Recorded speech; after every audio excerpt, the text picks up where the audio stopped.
Hello guys, welcome back to Creative Companion. I want to talk about the creative beast.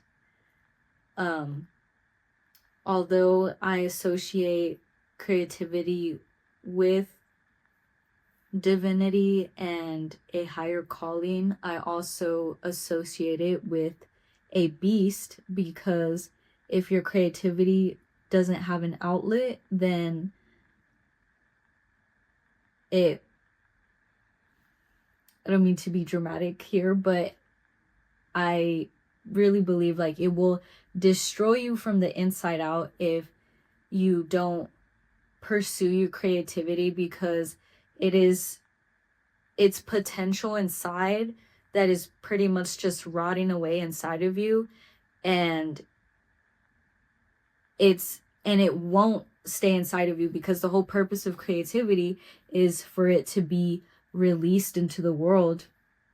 And if you hold your creativity hostage, it's going to like rot inside of you, and it will create bitterness. It will possibly create destructive habits. Like if it doesn't create something beautiful, it will practically consume you. And since it's a beast inside, it can either turn you into an elevated person, or it can turn you into pretty much a monster, like somebody that you like. If you think about like broken dreams, you often think about like the person who's bitter, the person who doesn't, isn't really fond of themselves, So I was also thinking that pursuing your creativity is also a part of your well-being and your health, because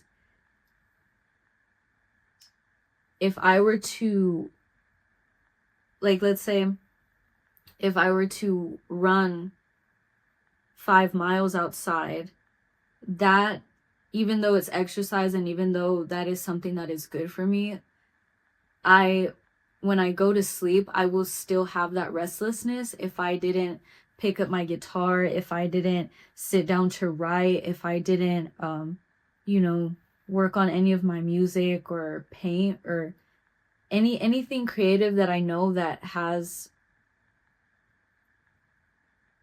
I have the potential for. If I didn't pursue it that day or that week, I do it on a daily basis, because I literally can't go to sleep if I am not creative, because it is potential that wants to be fulfilled within me every single day.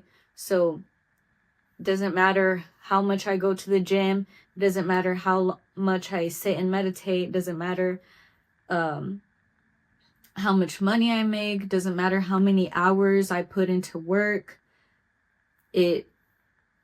What matters is that I am activating and fulfilling that creative potential within me. Then I can finally have that peace and that calm that I ask for or seek when it's time to go to bed, or it's actually time to relax. Because the only way that you can actually rest and like relax without feeling shame or guilt is when you have fulfilled your creative potential for the day. And there's been moments when I'm like kind of like putting that in the back burner, and I notice that I just like feel a weight that's just on my back. And then it's not until I had actually been putting off like going to open mic for so long, and a few weeks ago it happened to me that when I finally left the open mic, I just felt like a weight lifted off my shoulders, because I know that it's been something that I've been procrastinating on out of fear, and now that I'm actually doing it, I feel like 10 pounds lighter when I walk out of there, because I know that I did something on my end that was like courageous, and it took guts out of me to actually go and be on stage in front of people. So yeah, that's what I wanted to discuss. I don't know if I missed anything here.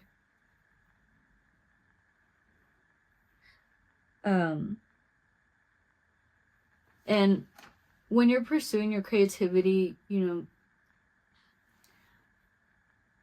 seen comments, or you've probably felt this way with artists that you admire, like, oh, this song or this body of work changed my life. And that's how you have to think about your creativity. Like, the work that I'm doing probably can help somebody, or help influence more creativity, or it can help somebody's day. But in this sense, your creativity, if it doesn't help somebody else's life, it will help your life. It will save your life. And I wanted to get to the creative tool of the week. This is this is a podcast that I listen to frequently. It is more entrepreneurial, if I said that right. I'm just going to say business. It's more geared towards business, but I do think of creativity as a business, because, you put original work out, you gain an audience, and you can also have monetary gain through your artistic endeavors. Even if that's not your goal, it still takes a lot of work and discipline to be able to create on a daily or weekly basis. And really having somebody that is like reminding you to do that is really helpful, because it sets the tone of your day, and it sets, it really reshapes your mentality. Like, there'll be so many times where I'm just so tired, or I'm just not in the mood, but I'm like, no, like, I have to expand my potential. I have to expand my knowledge. I have to, just be a better person than I was yesterday. And this podcast is called Real AF by Andy Frisella. He does talk politics on there. You don't have to agree with everything that he says, but that is the beauty about the internet, that you can turn it off if you don't like it, or you can just, extract what you like from it. But his podcast has personally helped me a lot as far as mentality goes, because I think pursuing my creativity is actually one of the hardest things that I've done in my life. And once you accept the notion that creativity isn't easy, it's funny, because like it somehow gets easier. Like, once you accept that the path is challenging, it's almost a bit more seamless, because you're prepared for that challenge. But yeah, that's what I wanted to share with y'all this week. I also have a new song that was released last week. It's called Adulting. Sorry.